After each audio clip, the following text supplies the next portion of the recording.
Welcome to Study Fort. We will read chapter number 6 from the book It So Happens. Now we start the fight. Ranji discovers a pool in the forest and plunges into it for a swim.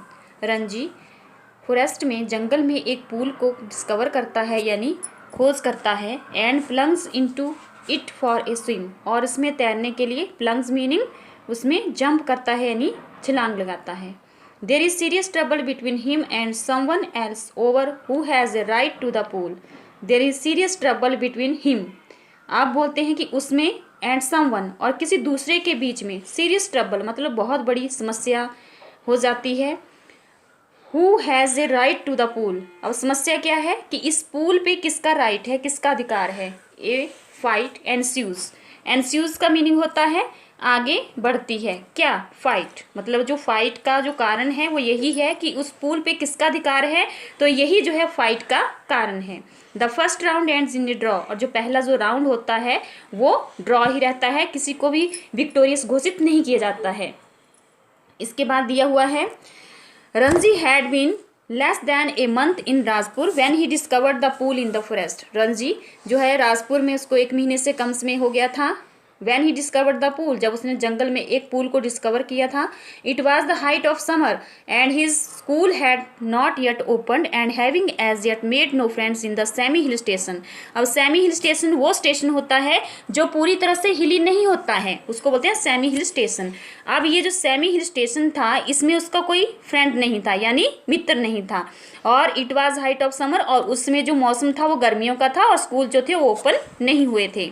He wandered about a good deal by himself into the hills and forests that stretched away interminably on all sides of the town. अब यहाँ पे एक meaning समझने के लिए है इंटरमाइनेबली यानी दूर दूर तक. अब दूर दूर तक क्या फैले हुए थे, जंगल. अब कहाँ से कहाँ तक फैले हुए थे मतलब all sides of the town. कस्बे के चारों ओर जो जंगल था वो दूर दूर तक फैला हुआ था और जो लड़का था रंजी वो अकेला ही घूम रहा था. It was hot very hot and that time of the year. अब जो समय है जिस समय की बात हो रही है तो वर्ष का जो समय है बहुत ही हॉट है यानी बहुत ही गर्म है. And Ranji walked about in his vest and shorts. और जो रंजी ने ड्रेसअप किया हुआ है जो डाला हुआ है उसके बारे में बताया हुआ है कि वो वेस्ट में है यानी उसने बनियान पहनी हुई है एंड शॉर्ट्स और निक्कर है. His brown feet white with the chalky dust that flew up from the ground. अब जो ग्राउंड से डस्ट उड़ रही है वो चौकी बताई हुई है. अब आपको पता है चौक व्हाइट कलर की होती है तो हिज ब्राउन फीट उसके जो ब्राउन यानी फीट हैं भूरे रंग की जो पैर हैं वो कैसे हो गए हैं, चौकी यानी वो भी सफ़ेद हो गए हैं. द अर्थ वाज पार्च्ड होता है ऐसी ग्राउंड जो ड्राई और हॉट है. तो जो अर्थ है बहुत ही हॉट है, गर्म है और सूख गई है. The grass brown and the tree listless hardly stirring waiting for a cool wind or a refreshing shower of rain. अब refreshing shower of rain है ताजी जो वर्षा ही उसकी बौछार. तो ताजी बौछार जब वर्षा की आती है उसको बोला हुआ है a refreshing shower of rain. Stirring hardly stirring का मतलब है बहुत ही मुश्किल से जो हलचल पेड़ों में होती है उसके लिए यूज़ किया हुआ हार्डली स्टिरिंग. तो यहाँ पे बोला कि जो ग्रास है वो भी क्या हो गई है, ब्राउन यानी भूरी हो गई है. और जो ट्रीज़ हैं बड़ी मुश्किल से ही उनमें थोड़ी बहुत हलचल होती है. अगर हलचल होनी है तो उसके लिए किसका वेट करती हैं, फॉर ए कूल विंड एक ठंडी हवा का या फिर ताज़ी वर्षा जो होती है उसकी बौछार का वो इंतज़ार करते हैं. It was on such a day A hot tired day. अब बोला हुआ कि जो आज का दिन था वो कैसा था, हॉट था यानी गर्म था, टायर्ड डे बहुत ही थका हुआ था. That Ranji found the pool in the forest. जिस दिन रंजी ने एक फॉरेस्ट में पूल को डिस्कवर किया था. The water had a gentle translucency and you could see the smooth round pebbles at the bottom of the pool. अब the water had a gentle translucency. Translucency होता है जिसके हम आर पार सब कुछ देख सकते हैं कि इसके नीचे क्या है, उसको बोलते हैं ट्रांसकुलेंसी. तो यहाँ पे बोला हुआ है कि जो वाटर था उस पूल का बहुत ही ट्रांसकुलेंसी था मतलब बहुत ही पारदर्शक था जिसके आर पार हम देख सकते थे कि उसके नीचे क्या है. And you could see the smooth round pebbles. अब उस पूल के बॉटम में यानी तल में हम समतल राउंड गोल आकार के कंकड़ हम नीचे देख सकते थे. A small stream emerged from a cluster of rocks to feed the pool. और एक छोटी सी धारा, स्ट्रीम का मीनिंग यहाँ पे होता है धारा, कि एक छोटी सी जो धारा है एमर्ज्ड मतलब उभरी हुई थी, जिसमें से उभरा हुआ था from a cluster of rocks, चट्टानों का जो एक समूह था, टू फीड द पूल, जो उस पूल को फीड मतलब फीड होता है जैसे खाना खिलाना किसी को, उसको फीड बोलते हैं, लेकिन यहाँ पे जो उस पूल को बना रहा था, तो उसमें से जो चट्टानों के समूह में से एक छोटी सी धारा जो थे उभर रही थी, जो उस पूल को बना रही थी ड्यूरिंग द मानसून। अब उस पूल की बात हो रही है कि जो मानसून के समय में दिस स्ट्रीम वुड बी एक गशिंग टोरेंट, की जो स्ट्रीम होती है, धारा होती, बहुत ही तेज धारा जो है होती है, लेकिन cascading down from the hills, जो बहुत ही बड़ी होती है, कास्केडिंग होते हैं बहुत ही व्यापक, जो बहुत ही बड़ा हो, वो आती है डाउन फ्रॉम द हिल्स, पहाड़ियों से नीचे की तरफ से वो आती है। बट ड्यूरिंग द समर, लेकिन गर्मियों में it was barely A trickle, लेकिन ये बहुत ही ट्रिकल होता है, जो बहुत ही वीक होती है, बहुत ही पतली होती है, जिसमें पानी की धारा बहुत ही कम होती है, तो उस समय गर्मी में बोला हुआ है कि ये बहुत ही कम जो है, इसकी धारा जो है बहुत ही कम हो जाती है, बहुत ही पतली हो जाती है। The rocks, however, held the water in the pool and it did not dry up like the pools in the plains. अब rocks जो चट्टाने हैं, held the water in the pool, जिसके द्वारा जो पूल में जो है पानी वो आता है, it did not dry up, बोलते हैं कि वो सूखता नहीं है, किसकी तरह, like the pools in the plain, जैसे पूल्स प्लेन में होते हैं वो गर्मी में सूख जाते हैं, लेकिन ये कभी भी सूखती नहीं है। When Ranji saw the pool he did not hesitate to get into it, अब रंजी ने पूल को देखा, ही डिड नॉट, तो उसे हेजिटेट नहीं हुई, मतलब उसे किसी भी प्रकार की उसमें जाने की हेजिटेशन होता है, हिचकिचाहट नहीं हुई। तो he had often gone swimming, तो वो क्या करता था, उसमें जाता था, अक्सर जाता था, ऑफन मीनिंग अक्सर वो वहाँ पे स्विमिंग करने के लिए जाता था। और कैसे जाता था, एलोन, अकेले जाता था, विद फ्रेंड्स, अपने मित्रों के साथ जाता था। When he had lived with his parents in a thirsty town in the middle of the Rajputana desert, अब कब जाता था वो वहाँ पे, अकेला भी जाता था, मित्रों के साथ भी जाता था, कब, जब वो राजपुताना जो डेजर्ट है, जहाँ पे वहाँ पे एक थ्रस्टी टाउन है जिसमें वो गया था अपने माता पिता के साथ, वहाँ पे वो जब रहता था तो अक्सर वो वहाँ पे अपने मित्रों के साथ अकेला जाता था। There he had known only sticky muddy pools where buffaloes wallowed and women washed clothes। अब देखो वहाँ पे जो पूल थे उनको कैसे जाना जाता था, स्टिकी, जहाँ पे बहुत ही चिपचिपा सा हो, मडी पूल हो, कीचड़ से भरे हुए तालाब हैं, बियर बुफेलोज जो हैं, वेलवॉर्ड मतलब वहाँ पे वो वेलवोज मतलब नहाती थी, वोमेन वाश्ड क्लोथ्स, और जो स्त्रियाँ थी, वहाँ की महिलाएं थी, वहाँ पे क्या करती थी, कपड़े धोती थी। He had never seen A pool like this, उसने कहा कि ऐसा पूल तो उसने कभी नहीं देखा। So clean and cold and inviting, ऐसा पूल है जो क्लीन है, साफ है, कोल्ड है, ठंडा है, इनवाइटिंग, जिसको देखकर दूसरों को लगे कि हम इसमें स्विमिंग करें। ही लेफ्ट इनटू द वाटर, उसने क्या किया, लेफ्ट मीनिंग उसने कूद करके, वो क्या किया, जोर से उसने छलांग लगाई, मतलब लेफ्ट, उसने जोर से छलांग लगाई और वो पानी में चला गया। His limbs were shapely free of any fat and his dark body glistened in patches of sunlit water. अब यहाँ पे शप्पल दिया हुआ है, शप्पल होता है बहुत ही जो कोमल हो, इसमें उसके जो लिम्स हैं मतलब उसके जो अंग हैं उनको सप्पल बताया हुआ है, कोमल बताया हुआ है, फ्री फ्रॉम एनी फीट, जो बहुत किसी प्रकार के मोटेपन उनमें नहीं है। His dark body glistened in patches of sunlit water, और जो पानी में सूर्य की किरणों से पैचेस के पैच जैसे किसी भी जगह पे सूरज की रोशनी पड़ती है, उस रोशनी में जो उसका शरीर है, डार्क बॉडी है, वो ग्लिसन चमक रही है। The next day he came again to quench his body in the cool water of the desert of the pool. अब देखो यहाँ पे बोला हुआ है कि वो अगले दिन किसके लिए आता है, क्वेंच, अपनी बॉडी को कूल रखने के लिए, क्वेंच होता है कूल हिज बॉडी, अपनी बॉडी को कूल रखने के लिए उस फॉरेस्ट में जो पूल है उसके पानी में वो दोबारा आता है स्विमिंग करने के लिए। He was there for almost an hour sliding in and out of the limpid green water. यहाँ पे लिम्पिड फिर से मीनिंग है ट्रांसपेरेंसी, जिसका ही सिनोनिम हम बोल सकते हैं। लिम्पिड होता है पारदर्शक, जो वहाँ पे कैसा पानी है, बहुत ही पारदर्शक है, ग्रीन वाटर है, हरा हरा रंग उसमें दिखाई दे रहा है कि हरे रंग का है। उसमें क्या करता है वो, ऑलमोस्ट एन आवर, 1 घंटे के लिए उसके अंदर और बाहर स्लाइडिंग करके वो जाता और आता रहता है। And then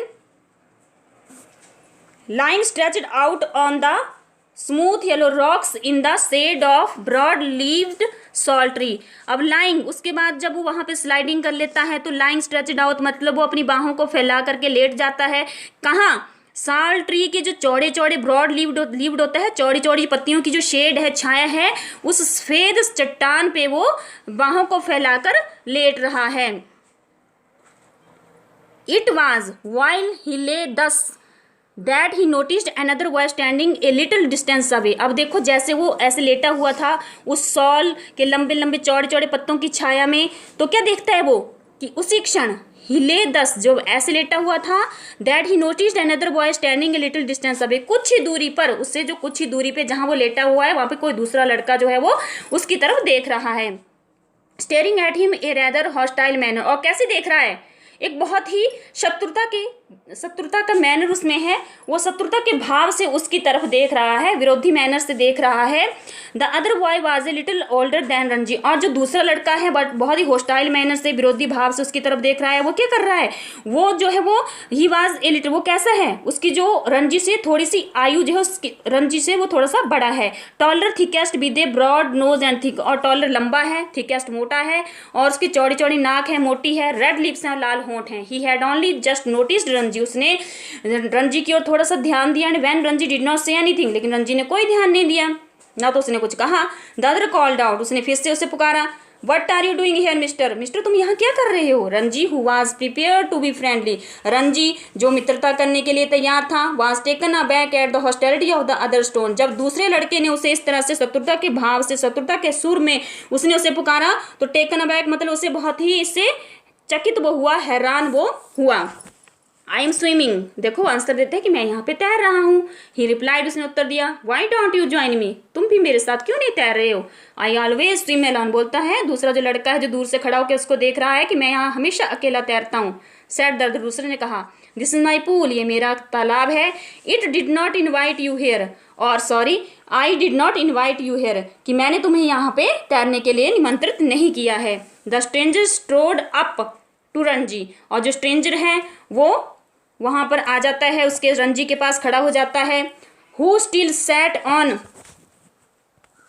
the rock and planting his broad feet firmly on the sand, अब जो वहां पे रॉक के ऊपर सैट मतलब बैठा हुआ था, planting his broad feet firmly, और उसने अपने चौड़े चौड़े जो पाँव थे उसको रेत पर बड़ी दृढ़ता के साथ रखा हुआ था। सेड, उसने क्या कहा, don't you know I am a warrior, क्या तुम नहीं जानते कि मैं एक योद्धा हूँ। I don't take replies from villagers like you, मैं तुम्हारी तरह के विलेजर्स यानी गांव वालों के साथ, गांव वालों को उत्तर देना मुझे अच्छा नहीं लगता या मैं नहीं देना चाहता। So you like to fight with villagers, said Ranji ने कहा, तो क्या तुम जो विलेजर जो होते हैं उनके साथ तुम्हें लड़ाई करना अच्छा लगता है। Well I am not a villager, I am a fighter, बोलता कि ठीक है मैं नहीं हूँ, क्या नहीं हूँ, एक विलेजर नहीं हूँ, आई एम ए फाइटर, मैं एक फाइटर हूँ। I am a warrior, I am a fighter, दोनों एक दूसरे को बोलते हैं मैं योद्धा हूँ, मैं योद्धा हूँ। दे हैड रीच्ड एन इम्फेस, इम्फेस ऐसी स्थिति होती है जहाँ पे जो कोई भी रास्ता उस स्थिति से बाहर आने का नहीं होता है, ऐसी स्थिति मतलब जो फाइट उनमें शुरू हो गई थी, ऐसी सिचुएशन में वो आ गए थे कि उसको कोई भी रोक नहीं सकता था। तो बोलते हैं one had said he was a warrior, एक बोलता है कि मैं वॉरियर हूँ, मैं योद्धा हूँ, and the other had proclaimed, और दूसरे ने भी ये घोषणा कर दी कि हिमसेल्फ फाइटर, उसने भी अपने आप को क्या बोल दिया, fighter. There was little else that could be said, अब देखो उनमें बिल्कुल थोड़ी सी बात थी जो हुई थी, दैट कुड बी सेड, जैसा वो कह सकते थे। You understand that I am a warrior, क्या तुम समझ गए कि मैं एक वॉरियर हूँ, मैं एक योद्धा हूँ, सेड द स्ट्रेंजर, उस अजनबी ने कहा। Feeling that perhaps this information had not penetrated Ranji's head, penetrated का मीनिंग होता है कि घुसना, यानी घुसना, घुसने का मतलब यहाँ पे है कि रंजी के दिमाग में ये बात नहीं गई या वो इस बात को नहीं समझ पाया। आई हैव हियर्ड यू से इट 3 times, रिप्लाइड, रंजी ने कहा कि मैंने सुना, यू से, तुमने इसे 3 बार कहा, तुमने इसे 3 बार कहा। That perhaps this you understand I am a warrior, तुम समझ गए हो कि मैं एक वॉरियर हूँ। सेड द स्ट्रेंजर, स्ट्रेंजर ने कहा। Feeling that perhaps this information had not penetrated Ranji's head, तो ये जो इन्फॉर्मेशन थी, ये जो घोषणा थी, ये जो सूचना थी, रंजी के दिमाग में नहीं गई अभी। आई हैव हियर्ड, उसने कहा, मैंने सुना। यू सेड 3 टाइम, तुमने 3 बार इसे कहा। रिप्लाइड रंजी, रंजी ने उत्तर दिया, ऐसा नहीं है कि जो तुम बोल रहे हो मुझे समझ में नहीं आ रहा है, मुझे आ रहा है, तुमने 3 बार इसको कहा है। Then why are you not running away, तो बोलता है कि तुम यहाँ से क्यों नहीं जा रहे हो, रनिंग मतलब यहाँ से क्यों नहीं भाग रहे हो। I am waiting for you to run away, मैं इंतजार कर रहा हूँ तुम यहाँ से जाओ। I will have to beat you, said the stranger, stranger ने कहा, उस अजनबी ने कहा कि मैं, अगर तुम यहाँ से नहीं गए तो मैं तुम्हें क्या करूँगा, पीटूंगा। एज्यूमिंग ए वायलेंट एटीट्यूड, उसने बड़े ही वायलेंट मतलब इसने बड़े ही हिंसक रवैये से, एज्यूमिंग सोचते हुए, रंजी को अपने जो पाम है हैंड की, उसको रंजी को दिखाया। I am waiting to see you do it, said, Ranji ने कहा, मैं तुम्हें इसे करते हुए देखना चाहता हूँ या देखने, ऐसा तुम करोगे तो मैं इसको देखने का इंतजार कर रहा हूँ। तुम ऐसा कब करोगे, you will see me do it, क्या तुम इसे मुझे करते हुए देखोगे। सेड द अदर बॉय, दूसरे लड़के ने कहा। रंजी वेटेड, रंजी ने इंतजार किया। The other boy made a strange hissing sound, और जो दूसरा लड़का था उसने एक मुंह से बड़ी हिजिंग साउंड, बड़ी स्ट्रेंज, बड़ी अद्भुत, एक जैसे सांप फुंकारने की आवाज़ निकालता है वैसे ही उसने भी अपने मुंह से आवाज़ निकाली। They stared each other in the eyes for almost a minute, और उन दोनों ने ऑलमोस्ट मतलब 1 मिनट तक एक दूसरे की आंखों को में आंखें डालकर एक दूसरे को स्टेयर्ड मतलब घूरते रहे। Then the warrior slapped Ranji across the face with all the force he could muster, muster का मीनिंग है जितनी उसमें ताकत थी, मतलब सामूहिक। तो वॉरियर ने रंजी को उसके मुंह पर अपनी पूरी शक्ति के साथ स्लैप्ड मतलब थप्पड़ मारा। रंजी स्टैगर्ड, रंजी को क्या हुआ, इससे स्टैगर्ड, वो फील करने लगा अपने आप को कमज़ोर, वो फील करने लगा, फीलिंग क्वाइट डिजी, और उसने अपने आप को बहुत ही जैसे बेहोशी में चक्कर जैसे आते हैं वैसा वो फील करने लगा। There were thick red finger marks on his cheek, और उसके जो चीक थे, गाल थे, उसके ऊपर लाल लाल मोटी मोटी उंगलियों के निशान थे। There you are exclaimed his assailant, अब अशेलेंट होता है जैसे अपने हमलावर से शत्रु के भाव में, जैसे हम मान लो कोई हमारा हमलावर है यानी शत्रु है हमारा, शत्रुता के भाव में किसी ने कहा। देयर यू आर, क्या आप हैं। Will you be off now, क्या आप अभी के होंगे। For answer Ranji swung his arm up and pushed a hard bony fist into the other face, Ranji ने भी देखो क्या किया, अपनी बाहें जो थी उठाई, and pulls a hard bony, और अपनी बॉनी फिस्ट से दूसरे के चेहरे पर जोर से उसको दबाया, यानी उसको उसने भी वापिस में उसने भी उसको थप्पड़ मारा होगा। And then they were at each other throats swing on the rock, अब उस लहराती हुई चट्टान के ऊपर उन्होंने एक दूसरे के गले को पकड़ लिया। Trembling on the sand rolling over and over there legs, अब टम्बलिंग जो होता है मतलब शुरू कर दिया उन्होंने, क्या उस रेत पर बार बार लुढ़कना, उन्होंने उनकी टांगें जो थी बार बार रेत पर वो लुढ़क रहे थे। Arms locked in A desperate, और एक हताश हिंसक संघर्ष से बंद हथियार।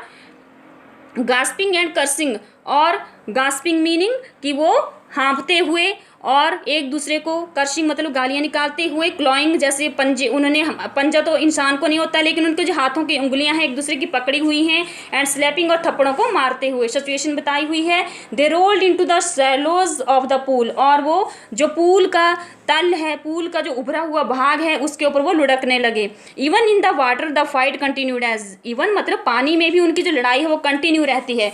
स्पल्टरिंग एंड कवर्ड विद मड, स्पल्टरिंग का मीनिंग है स्पीकिंग क्विकली कन्फ्यूजली, मतलब स्पीकिंग बहुत जल्दी जल्दी वो क्या कर रहे थे, एक दूसरे को कुछ कह रहे थे। कवर्ड विद मड, और उन वो जो दोनों थे वो क्या थे, किससे कवर हुए थे, मड से, कीचड़ से। They groped for each other's head and throat, और वो एक दूसरे के, ग्रॉप्ड मीनिंग टटोलना, वो एक दूसरे को जब आंखों में मान लो कीचड़ से वो भरे हुए तो उनको दिखाई नहीं देगा, तो वो एक दूसरे के सिरों और गलों को टटोलते रहे। But after 5 minutes of frenzied unscientific struggle, neither boy had emerged victorious। अब देखो ये जो उनमें हिंसक, फ्रेंजाइज्ड होता है हिंसक, बहुत इसमें मार काट होती है, किसी को चोट भी लग जाती है। अनसाइंटिफिक अवैज्ञानिक जो संघर्ष था वो 5 मिनट तक चलता रहा, लेकिन किसी भी लड़के को अभी विक्टोरियस यानी विजेता नहीं माना। या अब नहीं बना। Their bodies having with exhaustion, जब इतनी ज़्यादा लड़ाई उनमें हुई तो उनकी जो बॉडी है वो क्या फील कर रही है, एग्जॉशन यानी थकान, थके हुए महसूस कर रहे हैं। They stood back from each other making tremendous effort to speak, और उन्होंने बहुत ज़्यादा ट्रिमेंडस जो बहुत ज़्यादा उन्होंने एफर्ट किया, प्रयत्न किए टू स्पीक बोलने के, लेकिन उनकी जो बॉडी थी वो एग्जॉशन फील कर रही थी, थकान फील कर रही थी। दे stood back from each other, वो एक दूसरे से पीछे खड़े हो गए। नाउ डू यू रियलाइज, क्या तुम महसूस कर रहे हो, आई एम ए वॉरियर, मैं एक वॉरियर हूँ, मैं एक योद्धा हूँ। गास्प्ड द स्ट्रेंजर, उस अब उन्होंने धीमी सी आवाज़ में, गास्प्ड मतलब कुछ किसी को धीमी सी आवाज़ में बोलना, वो धीमी सी आवाज़ में उसको कुछ बोल रहा है। अब उसने क्या बोला, देखो आप आगे जानेंगे। Do you know I M fighter, क्या बोला उसने कि मैं एक फाइटर हूँ, मैं एक योद्धा हूँ। Said Ranji with difficulty, Ranji ने बड़ी मुश्किल से कहा। They gave a moment's consideration to each other answers, and in that moment of silence there was only their heavy breathing and the rapid beating of their hearts. अब situation वहाँ का जो वातावरण है उसमें के जो सिचुएशन है वो बताई हुई है कि they gave moments consideration, consideration होता है ध्यान देना, टू ईच अदर आंसर, एक दूसरे के जो उनमें वार्तालाप होती है, एक क्वेश्चन कर रहा है दूसरा आंसर दे रहा है, तो इस मूवमेंट में उन्होंने थोड़ा सा ध्यान दिया। In the movement of silence, ये जो मूवमेंट थे वो साइलेंस से भरे हुए थे। There were only their heavy, और केवल क्या सुनाई दे रहा था, उनके जो भारी सांसों की आवाज़ थी केवल वही। And the rapid beating of their hearts, उनके जो हृदय थे वो, उनकी जो धड़कन थी वो बड़ी तेज़ गति से धक धक की आवाज़ कर रही थी। तो यही जो दो बातें थी यही सुनाई दे रही थी, इतनी ज़्यादा शांति उसमें थी। Then you would not leave the pool said the warrior, अब तब you will not leave the pool, कि तुम इस पूल को नहीं छोड़ोगे। वो पूछ रहा है उसको कि क्या तुम इस पूल को नहीं छोड़ोगे। I will not leave it said, Ranji ने कहा मैं ऐसे नहीं छोड़ूंगा। Then we shall have to continue the fight said the other, दूसरे ने कहा तो ठीक है तुम भी इसे नहीं छोड़ोगे तो हम जो हमारी फाइट है उसको हम कंटिन्यू रखते हैं, उसको जारी रखेंगे। All right said the Ranji, Ranji ने कहा सब ठीक है। बट नीदर बॉय मूव्ड, लेकिन कोई भी लड़का जो है वो नहीं हिला।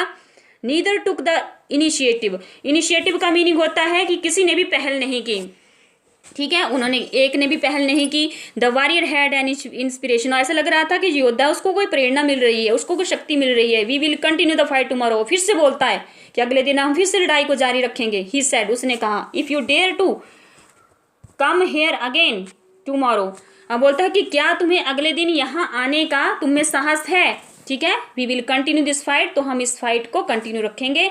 And I will not show you mercy as I have done today, अब देखो वो जो दूसरा स्ट्रेंजर है वो रंजी को बोल रहा है कि and I will not show, कि मैं तुम्हें तुम्हारे ऊपर किसी भी प्रकार की कोई मर्सी यानी पीटी दया नहीं करूंगा, as I have done today, जैसी मैंने आज आप पर की है। I will come tomorrow said, Ranji ने कहा कि मैं अगले दिन फिर से आऊँगा। I will be ready for you, मैं इसके लिए अपने आप को तैयार रखूँगा। They turned from each other then and going to their respective rocks, अब देखो उन्होंने एक दूसरे से दूसरी ओर मुड़ गए, टर्न मतलब मुड़ गए एक दूसरे से, and going to their respective rocks, और जिस जिस चट्टान पे वो बैठे हुए थे वहां पर वो उसकी तरफ वो जा रहे हैं। पुट ऑन देयर क्लोथ्स, अब क्यों जा रहे हैं उस चट्टान के ऊपर, पुट ऑन देयर क्लोथ्स, क्योंकि उसके ऊपर उनके कपड़े हैं। And left the forest by different routes, और अपने कपड़ों को डालने के बाद वे दोनों डिफरेंट रूट्स में, जंगल के डिफरेंट अलग अलग रास्तों में वो जंगल को छोड़ देते हैं। तो इस तरह वीडियो के माध्यम से हमने आपको जो लेसन का फर्स्ट पार्ट था उसको हमने समझाया है। वीडियो पसंद आए तो लाइक और सब्सक्राइब भी जरूर करें। Thank you.